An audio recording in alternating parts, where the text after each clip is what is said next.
We interrupt our program to bring you this important message. You are listening to The Underground Marketing Conspiracy, a secret ritual where entrepreneurs acquire highly classified and confidential business knowledge that the top 1% of income earners don't want you to know.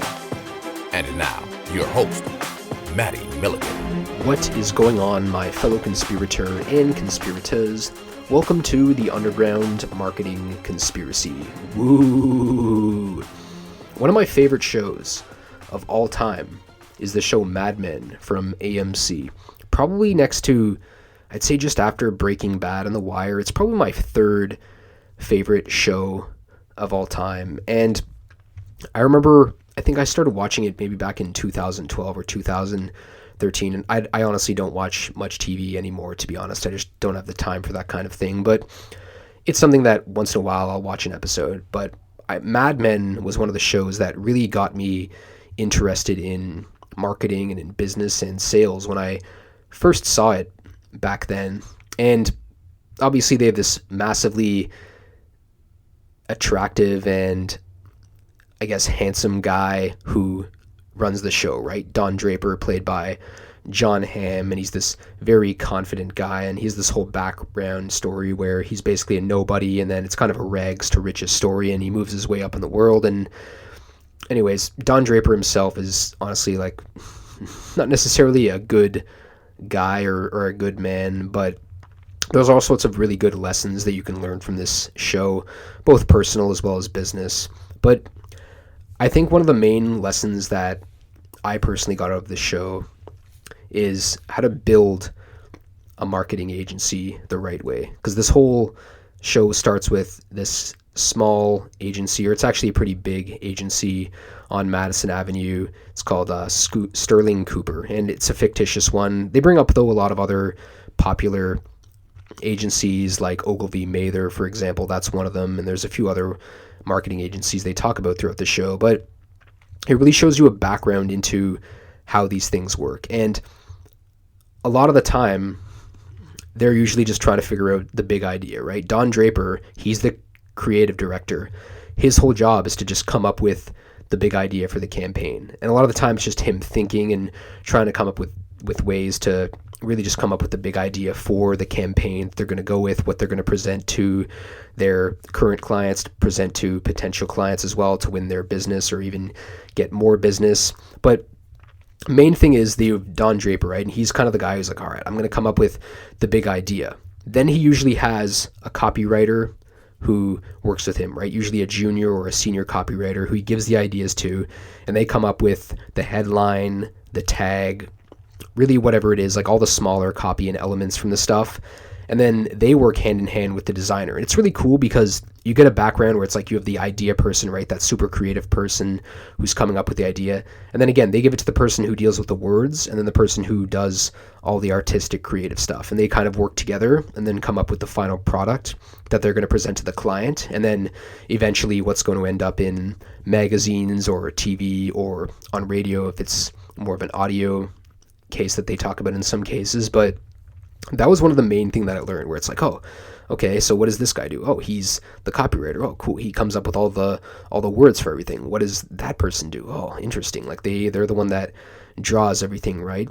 And they give themselves some space, as you can see in the show. Like they have their whole area where they do stuff. And then obviously they have other people in the show, like account managers which basically just deal with the clients, right? So they're the ones who meet with the clients. They kind of set expectations. They set up all the meetings. They keep them happy. They communicate all the different changes and really just, again, help nurture the relationship between the agency and that client.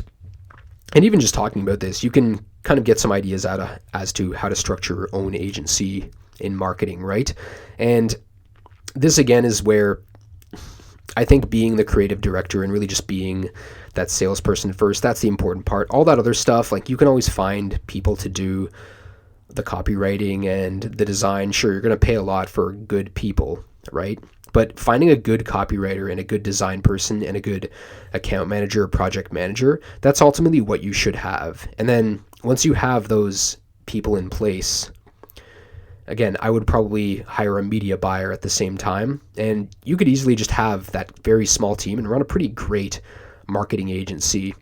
And that's something as well where you'll need to become the salesperson if you're the CEO, because the best salesperson in the company should always be the CEO. I remember when Peter Tarr was on the show, he talked about that. And that's something that you really need to improve as well. Sure, you can have these great ideas, but you really need to master salesmanship. And I'll have an episode in the future where I'll share some exercises that really helped me improve my sales skills. But the main thing you'll see is that Don Draper and a lot of these other creative directors, they just spend so much time thinking of the big idea, and then randomly it'll just kind of hit them. Like, I remember in the first episode as well as the finale, Don Draper kind of goes on this like journey where he's trying to think of really what the position is. And I remember the show ends where he's basically goes on this journey across the country where he's kind of lost himself, and he eventually gets a portion of Sterling Cooper, and I think they rename it Sterling Cooper Price Draper at some point, and he becomes a partner in the business. And then it's sold to a much larger firm, and then I think it's Matheson or something like that, and they sell it to this bigger agency. And then what happens is he has unlimited resources now, because before they needed to think about budgets and stuff. Now that he works for this huge company, he doesn't need to worry about budgets anymore. And so this company, though, has all the big brands, right? Where it's like, I think they have like Quaker, and then the guy's like, oh, and your account's going to be Coca-Cola. And then Don Draper, basically, he's like, I don't want to work here anymore. And he kind of goes crazy and goes on this journey across America and gets drunk and drives all over the place, and then gives his car away to some kid. And then eventually he's like on some meditation retreat, and the last scene you see of the show is him meditating somewhere and just being like, oh, I'm on the side of some hill, and then he just has this smile. And then the next thing they show is this like Coca-Cola ad from the early 70s. And they're making the impression that Don Draper came up with the idea. And this was a real ad. Like, Don Draper is a fictitious character, but the ad that they showed from Coca-Cola was actually a real ad campaign that they ran in the early 70s. And when he had that smile, I remember seeing that, being like, oh, he finally came up with like the big idea for that campaign. Like, he finally came up with the big idea for that huge Coca-Cola thing.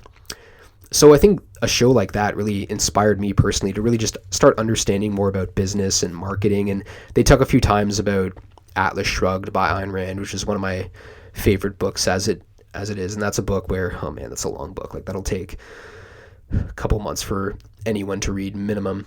But I think a lot of cases too, you see the bad side of people, and you get an insight too into how hard it is for a lot of these people. And in a lot of cases, there's a lot of stuff where you're like, oh man, these people are just such jerks, and they just live by a different value system than I do. And I think, though, the big ideas was one of the main concepts that I really got out of that show, but also really, again, how to build an agency, like how to put the right people in the right places, and really just understanding the finer details of bigger marketing agencies and seeing how competitive it is, and really just looking into the inner worlds of Madison Avenue. And I'm sure a lot of the stuff hasn't changed these days. Like, it looks like a very competitive world out there as it is. But it's funny, a few of the ad agencies they talk about on that show still exist to this day. I think Ogilvy and Mather, they recently had this Burger King ad that absolutely crushed it. So a lot of these ad agencies, if they've been around for a long while, like, I would really research them and see how they structure them, especially if you're an agency owner and you want to scale your own marketing agency. Look at a lot of these companies and look at their ads that they're creating, like looking at the people and watching their interviews on YouTube. I think you're going to gain a lot of that. But I think Don Draper, just as it is, like, use him as someone where it's like, oh, how does he come up with ideas? But as a person, I mean, he does not seem like a good guy. Like, he's just this womanizer. He isn't always the nicest guy to a lot of his employees. There's a lot of like abuse as well throughout that show. But I think those were a few of the main things that I gained from watching a show like that. But one of my favorite things that I actually learned from this show was I wouldn't necessarily think you need to go through the whole show, but I would watch probably just the first episode, because that whole episode, Don Draper is trying to come up with this like big idea for this tobacco company.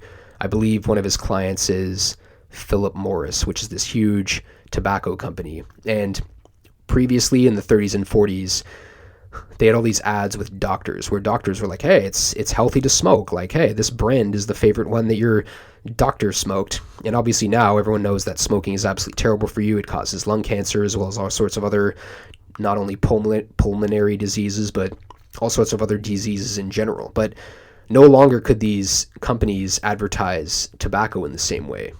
And then they're like, oh, and like now there's all these claims that doctors are like, oh, it's unhealthy, so what do we do? And then at the end, Don Draper comes up with this idea where it's like, hey, it's filled with this specific ingredient, so we're just going to lead with that. And then the person he's presenting to, they're like, yeah, like that is the great idea. Like, yeah, that makes sense to them, right? And then that whole episode, he's worrying because he has no idea what he's going to talk about. And then finally in that meeting, he comes up with the big idea right then and there, right before he's about to present, or even while he's presenting. And right after that happens, he's in a meeting with his boss, and his boss is like, hey, so like, how'd you come up with that idea? Like, you know, what happened? And he's just like, hey, fear stimulates my imagination. And that saying has really just stuck with me for a while, right?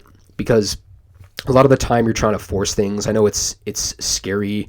It's a scary thought to think like, oh, I'm afraid to do this. But a lot of the times when you're most scared, when you're most anxious, when you're in those kind of quiet moments of desperation, those are really when a lot of your best ideas are going to come to you. And that's why I recommend having a notebook close by so you can actually come up with those ideas and that you can actually write them down. And that way you can remember them and build your own awesome marketing campaigns. Hope you enjoyed today's episode of the Underground Marketing Conspiracy. If you did, I would consider subscribing so that you're notified as soon as I drop another episode, which is every single day at 1 p.m. Eastern Standard Time. Also, you might want to consider listening to some additional episodes, or maybe even leaving a review if you're listening to this on Spotify or iTunes. My name is Matty Milligan. I will see you next time on another episode of the Underground Marketing Conspiracy. Ooh.